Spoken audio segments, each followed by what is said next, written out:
ಮಾಜಿ ಸಚಿವರು ಹಾಗೆ ಪರಿಷತ್ ಸದಸ್ಯರಾಗಿರ್ತಕ್ಕಂಥ ಸಿ.ಟಿ. ದೇವ್ ಅವರು ನಮ್ಮ ಜೊತೆ ಇದ್ದಾರೆ. ಸರ್, ಇವತ್ತು ನೀವು ರಾಜ್ಯಪಾಲ ಭಾಷಣವನ್ನ ಸರ್ಕಾರ ಮಾಡಿಸೋದನ್ನು ವಿರೋಧಿಸಿ ಪ್ರತಿಭಟನೆ ಮಾಡ್ತಾ ಇದ್ದೀರಾ.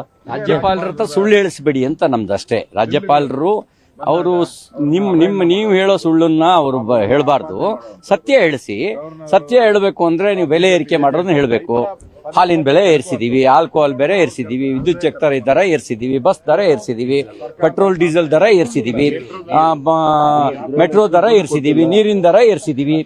ಆಮೇಲೆ ಇದಲ್ದಲೇನೆ ಎಲ್ಲಾ ತರ stamp duty, income certificate, death certificate, birth certificate ಎಲ್ಲದ್ರ ದರವನ್ನು ಏರಿಸಿದೀವಿ ಅಂತ ಹೇಳಿಸ್ಬೇಕಲ್ವಾ. ಅದು ಹೇಳಿಸಿ ಅಂತ ಅಷ್ಟೇ ನಮ್ದು. ಸತ್ಯ ಹೇಳಿಸಿ, ಸುಳ್ಳು ಹೇಳಿಸ್ಬೇಡಿ. ಕರ್ನಾಟಕ ಅಂತ ಹೇಳಿದ್ರೆ ಒಂದು ರೀತಿನಲ್ಲಿ ಯಾವ್ದದು ಗೋವಿನ ಕತೆ, ಗೊಲ್ಲಗೌಡನ ಮನೆಯಲ್ಲಿ ಬೆಳೆದಂತ ಪುಣ್ಯಕೋಟಿ ಕತೆ ಇದೆಯಲ್ಲ, ಆ ಪುಣ್ಯಕೋಟಿ ಕತೆ ನಡೆದಿದ್ದೆ ಕರ್ನಾಟಕದಲ್ಲಿ. ಸತ್ಯಕ್ಕಾಗಿ ಗೋವು ಹುಲಿಗೆ ಆಹಾರ ಕೊಡ್ತು, ಅದನ್ನ ನೋಡಿ ಹುಲಿ ತಾನು ಆತ್ಮಹತ್ಯೆ ಮಾಡ್ಕೊಳ್ತು. ಇಲ್ಲೇನಾಗಿದೆ, ಸತ್ಯದ ಕೊಲೆ ಮಾಡ್ತಾ ಇದಾರಲ್ಲ, ಆ ಸತ್ಯದ ಕೊಲೆ ಮಾಡಬೇಡಿ ಅಂತ ನಮ್ದು. ಕಾನೂನು ಸುವ್ಯವಸ್ಥೆ ಹದಗೆಟ್ಟಿದೆ, ಹೇಳಿಸಿ. ದಿನ ಅತ್ಯಾಚಾರ ನಡೀತಾ ಇದೆ, ದರೋಡೆ ನಡೀತಾ ಇದೆ, ಕೊಲೆಗಳು ನಡೀತಾ ಇದಾವೆ, ಇದನ್ನ ಹೇಳಿ ಅಂತ ನಮ್ದಷ್ಟೇ, ಬೇರೆ ಇನ್ನೇನಿಲ್ಲ. ಪ್ರಮುಖವಾಗಿ ಕಾಂಗ್ರೆಸ್ನಲ್ಲಿ ಅಭಿವೃದ್ಧಿ ಕಾರ್ಯಕ್ರಮಗಳಿಂದ ರಾಜಕೀಯ ಜಾಸ್ತಿ ಆಗ್ತೈತೆ. ಸಿಎಂ ಪಟ್ಟಕ್ಕೋಸ್ಕರ ಫೈಟ್ ನಡೀತಾ ಇದೆ. ಏನ್ ಹೇಳ್ತೀರಾ? ಅಭಿವೃದ್ಧಿ ಮತ್ತು ಕಾಂಗ್ರೆಸ್ಗೆ ಸಂಬಂಧ ಇದೆಯಾ? ಏನ್ ಸಂಬಂಧ ಇದೆ? ಅಭಿವೃದ್ಧಿಗೂ ಕಾಂಗ್ರೆಸ್ಗೆ ಏನಾದ್ರು ಸಂಬಂಧ ಇದೆಯಾ? ಏನಿದ್ರು ಪರ್ಸೆಂಟೇಜಿಗೂ ಕಾಂಗ್ರೆಸ್ಗೆ ಮಾತ್ರ ಸಂಬಂಧ ಇರೋದು.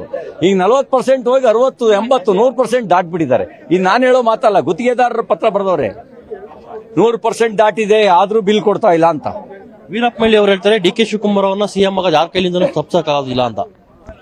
ಅವ್ರ ಪಕ್ಷದೊಳಗೆ ಯಾರು ಸಿಎಂ ಆಗ್ತಾರೆ ಅನ್ನೋ ನಮಗೆ ಸಂಬಂಧ ಇಲ್ಲ. ಆದ್ರೆ ಈ ಹಾಲಿ ಇರೋ ಮುಖ್ಯಮಂತ್ರಿಗಳಿಗೆ ಅಪಮಾನ ಮಾಡಬೇಡಿ. ಸಿದ್ದರಾಮಯ್ಯನವರು ಹಿರಿಯರು, ಅವ್ರಿಗೆ ಅಪಮಾನ ಮಾಡಬೇಡಿ. ನೀವು ಯಾರನ್ನ ಮುಖ್ಯಮಂತ್ರಿ ಮಾಡ್ತೀರೋ ಅದು ನಿಮ್ಮ ಪಕ್ಷಕ್ಕೆ ಬಿಟ್ಟಿದ್ದು. ಅವ್ರನ್ನ ಕೂರಿಸ್ಕೊಂಡು ಯಾಕೆ ಅವ್ರಿಗೆ ಅಪಮಾನ ಮಾಡ್ತೀರಿ? ಡಿ.ಕೆ. ಶಿವಕುಮಾರ್ ಅವರ ಮಾತು ಮತ್ತೊಂದು ಸ್ವಲ್ಪ ಈಗ ಖಾರವಾಗಿ ಪ್ರತಿಕ್ರಿಯೆ ನೀಡ್ತಾರೆ ಕೆಲವೊಂದಿಷ್ಟು ಜನ. ನೆಟ್ಟು ಮತ್ತೆ ಬೋಲ್ಟ್ಗಳನ್ನ ಟೈಟ್ ಮಾಡ್ತೀನಿ ಸಿನಿಮಾ ನಟ. ಪ್ರಜಾಪ್ರಭುತ್ವದಲ್ಲಿ ಧಮಕಿ ರಾಜಕಾರಣ ಪ್ರಜಾಪ್ರಭುತ್ವಕ್ಕೂ ಒಗ್ಗೋದಿಲ್ಲ. ಅವರು ಉಪಮುಖ್ಯಮಂತ್ರಿಗಳಿದ್ದಾರೆ, ಅವರು ಉಪಮುಖ್ಯಮಂತ್ರಿ ಸ್ಥಾನದ ಗೌರವಕ್ಕೆ ತಕ್ಕಂತೆ ಮಾತಾಡಿದ್ರೆ ಆವಾಗ ಆ ಸ್ಥಾನಕ್ಕೂ ಗೌರವ ಬರುತ್ತೆ, ಅವರಿಗೂ ಗೌರವ ಬರುತ್ತೆ. ಇನ್ನಟ್ಟು ಬೋಲ್ಟು ಟೈಟ್ ಮಾಡ್ತೀನಿ ಅನ್ನೋದು ಇದು ಪ್ರಜಾಪ್ರಭುತ್ವದ ನಾಯಕನ ಲಕ್ಷಣ ಅಲ್ಲ. ಇದು ಸರ್ವಾಧಿಕಾರಿ ಮನೋಸ್ಥಿತಿಯ ಮನೋಭಾವನೆಯನ್ನು ತೋರಿಸುತ್ತೆ. ಈ ಮನೋಭಾವನೆಯನ್ನು ತೋರಿಸುತ್ತೆ.